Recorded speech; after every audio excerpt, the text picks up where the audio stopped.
Bonjour les amis, j'espère que vous allez bien, moi je vais super bien. Bienvenue sur la chaîne Technologie. Je vous invite à tout d'abord à vous abonner, à liker.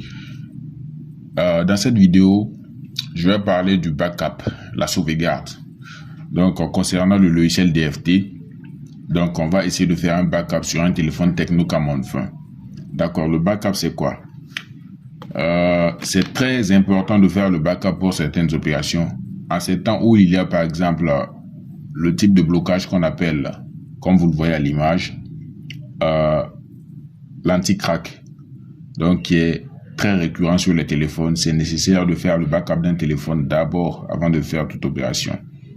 Donc nous allons faire le backup à travers DFT Pro et maintenant nous allons pouvoir faire ce qu'on veut faire. Au cas où il y aura un problème, on pourra restaurer. Donc je pense qu'aussi cela peut résoudre certains problèmes de anti-crack et autres. Donc nous allons ouvrir notre logiciel DFT Pro. Donc on va préparer le Camon 20 Pro.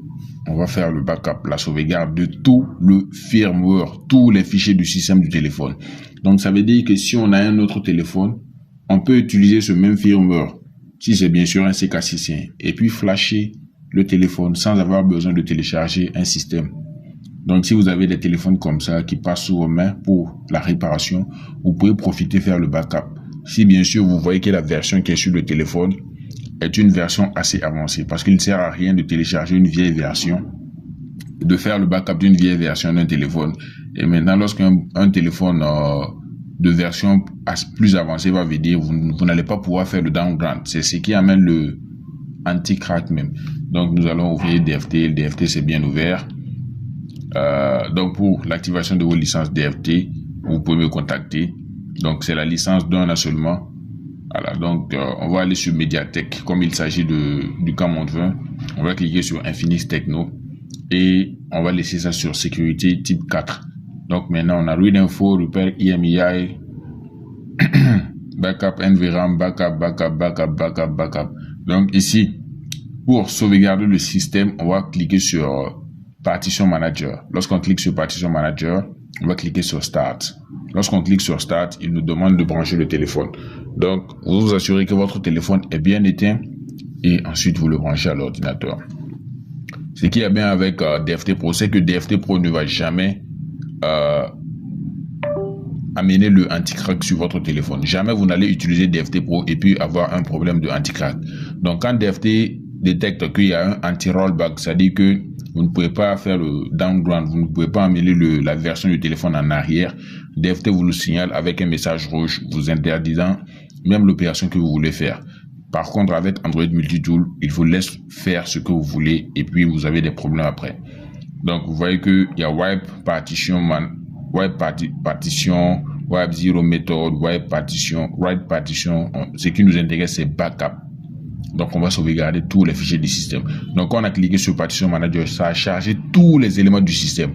Donc, quand on parle de firmware, là, lorsque vous voyez un firmware, c'est composé de tous ces systèmes-là. Mais il y a des fichiers de sécurité du téléphone, vu que c'est un téléphone que j'ai branché. Voilà, donc quand vous allez télécharger le factory firmware, le firmware d'origine, ça ne contient pas, par exemple, le Protect One, Protect Two. Donc, ça, c'est spécifique au téléphone lui-même, les fichiers de sécurité. D'accord, c'est pourquoi lorsque vous flashez un firmware factory, un firmware d'origine sur un téléphone, il ne peut pas vous restaurer votre email parce que l'email et les informations d'email, les fichiers de sécurité sortent avec le téléphone. D'accord, mais lorsqu'on fait le backup, tous les fichiers de sécurité seront copiés. Donc là, on a un système d'un téléphone copié. Donc on appelle ça le dump firmware. Donc c'est un système qu'on a sauvegardé. D'accord, on a pris ça. Donc, on va faire un clic droit et on va cliquer sur Select All. Donc, lorsqu'on clique sur Select All, nous voyons que tout a été sélectionné. Mais l'erreur qu'il ne faut pas faire, vu que c'est un Camon 20 et nous voyons que les Camon 20 ont des mémoires de 256 Go minimum. Donc, il faut décocher User Data. Donc, si vous ne décochez pas User Data, c'est un fichier vide et un fichier inutile qui va prendre du temps. Donc, c'est un fichier inutile. Ça ne fait pas partie du firmware, si je peux le dire. Donc, ça va essayer de faire un faux fichier de 256 Go. Donc, le logiciel aura du mal à pouvoir finir la sauvegarde. Donc, vous vous assurez de décocher User Data avant de cliquer sur OK. et la sauvegarde va commencer, preloader, ainsi de suite. C'est très rapide avec DFT Pro. D'accord, nous voyons que l'opération se poursuit. Metadata, NVData. Donc ça, ce sont les fichiers de sécurité. NV, CFG, NVData, persist, tout ça, là, ce sont les fichiers de sécurité jusqu'à sec, CFG. Donc nous voyons que ça se poursuit. Donc le logiciel est très rapide. Donc c'est très important, si vous faites le backup, vous le sauvegardez quelque part. Vous voyez que le téléphone que j'ai branché, j'ai fait une mise à jour dessus, un Camon 20. Je l'avais flashé plus tôt et j'ai fait une mise à jour. Le patch de sécurité, c'est 12e mois. Donc, si un téléphone a un patch de sécurité le 12e mois et que vous utilisez Android Multitool, je ne parle pas des Camon 20 qui sont pris en charge par DFT, et que vous utilisez Android Multitool pour travailler dessus, vous allez avoir anti-crack. Le téléphone va se bloquer sur anti-crack et plus rien ne pourra résoudre ce problème parce qu'actuellement, il n'y a pas de solution. Mais je suis sûr qu'il y aura la solution. Mais actuellement, il n'y a pas de solution pour les téléphones qui sont bloqués sur anti-crack. Bon, il y a certaines qui prétendent faire ça en remote et tout, mais soyez patient, quand les informations seront bien claires, limpides, je vais vous partager cela. Donc, les clients du Mali, là, du Burkina, du Niger, du Togo, du Bénin, la Côte d'Ivoire, de partout dans le monde, même la France, RDC, soyez patients, attendez. Lorsque la solution va sortir, je vais vous en tenir informé à travers une vidéo. Mais n'attendez pas à ce que je fasse une vidéo pour expliquer comment est-ce qu'on fait cela. Non, puisque la méthode sera vendue. C'est une information, c'est une connaissance qui sera partagée. C'est un partage, ça sera vendu au fait. D'accord, donc je ne peux pas publier cela. Et ceux qui travaillent avec moi déjà, certains vont bénéficier de cela gratuitement peut-être. Voilà, donc nous voyons que ça a lu les informations, device détecté en preloader mode.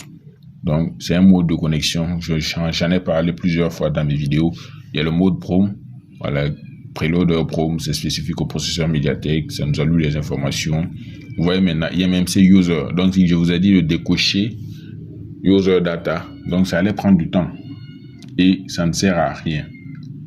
Ça ne sert strictement à rien de copier cela. Donc, nous avons la lecture des informations du téléphone et tout. Donc, le processeur, c'est MT6768. Donc, vous voyez que le patch de sécurité 2024 de DFT Pro, ça prend deux types de processeurs. Le MT6768 pour notamment les CK6, ce que je viens de brancher, CK6N. Et le MT aussi, MT6765 qui est spécifique au téléphone. Les Spark 20C, tous les chipsets de MT6765, 65, tous les téléphones qui ont ce chipset là, DFT Pro le prendre en charge. Mais aussi il y a des versions qui sortent directement, les téléphones qui sortent d'usine avec la mise à jour 2024, c'est pas possible de le faire avec. Donc lorsque vous branchez, parce que bon, le fichier preloader de ce téléphone là, c'est un vieux preloader, un vieux fichier preloader. Donc, toujours DFT Pro peut le détecter. Mais si par exemple un Camon 20 sort de l'usine, tout de suite là, on le branche avec DFT Pro. Je ne pense pas que cela pourra marcher parce que ça va sortir avec un preloader 2024. Donc, un téléphone peut avoir un patch de sécurité 2024, mais le preloader peut être un vieux preloader. D'accord, donc on attend.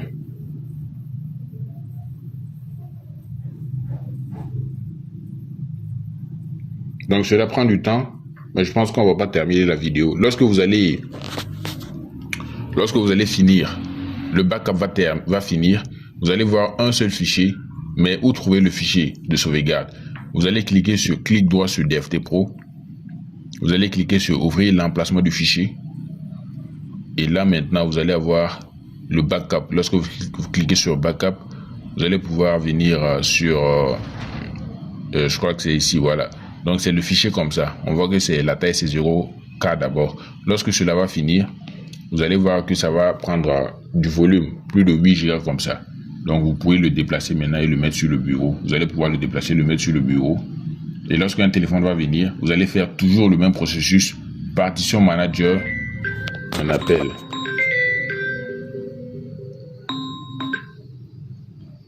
Allô? Oui, ça va bien.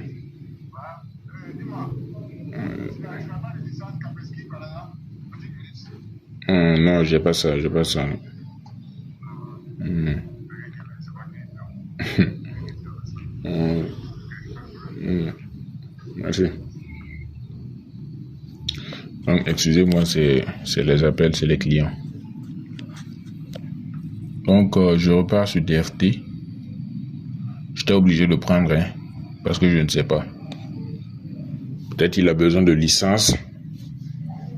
Je fais mes vidéos pour vendre les licences. Donc, si quelqu'un m'appelle pour la licence et que je laisse ça ne sert pas. Donc, c'est un peu cela. Donc, lorsque vous allez finir de sauvegarder, maintenant pour restaurer, pour remettre à le firmware là, si un téléphone vient qui a un problème et tout, il n'y a pas d'IB, il n'y a pas, tu cliques sur Partition Manager, tu cliques sur Start. Je parle bien sûr du CK6 que tu auras sauvegardé ou bien du téléphone. Ça marche sur tous les téléphones. Pourvu que DFT le reconnaisse et ne dise pas que c'est pas possible. Si DFT autorise seulement Spark 20 Pro plus, Spark 30 tout, ça va pouvoir faire le backup. Tu cliques sur Backup encore. Et là maintenant, au lieu de faire Backup Partition, tu vas faire Restore. Donc Restore Backup. Lorsque tu cliques sur Restore, tu vas aller cliquer sur le dossier. Tu n'as pas besoin de le décompresser comme un firmware. Je prends un exemple. Tu n'auras pas besoin de faire un double clic là-dessus pour pouvoir le décompresser. Vu que c'est DFT qui l'a sauvegardé, DFT l'a sauvegardé, DFT n'a pas besoin que tu le décompresses comme un fichier, faire un clic 3 et puis extraire les fichiers. Non, tu fais pas cela. Si tu fais cela, ça va pas marcher. Donc tu laisses le fichier comme tel. Lorsque DFT, tu vas cliquer sur Restore, tu peux cliquer sur ce fichier-là et DFT va charger tous les fichiers qui sont à l'intérieur. Et maintenant, tu pourras faire la restauration sans aucun problème. Donc, je pense qu'on va s'arrêter là. Donc, DFT n'est disponible qu'en la licence d'une année. Et j'avais dit, bien sûr, que DFT pourrait faire le bypass du MDM de manière semi-permanente. Ça dit que tant que la personne ne remet pas un email sur le téléphone continuera de fonctionner très bien. Après le flashage, la restauration, tout fonctionne correctement.